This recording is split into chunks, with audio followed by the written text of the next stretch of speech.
திருவெம்பாவை 14வது பாடல்.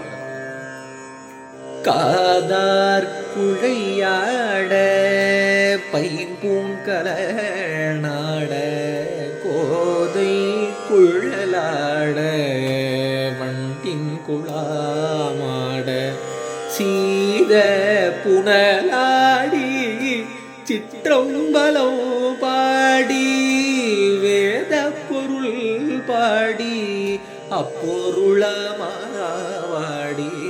சோதி திறம் பாடி சூழ் கொன்றை தார் பாடி ஆதி திறம் பாடி அந்த மாமா பாடி பேதித்து நம்மை வளர்த்தெடுத்த பெய்வளை தன் பாதத்திறம் பாடி ஆடலோர் எம்பாவாய்.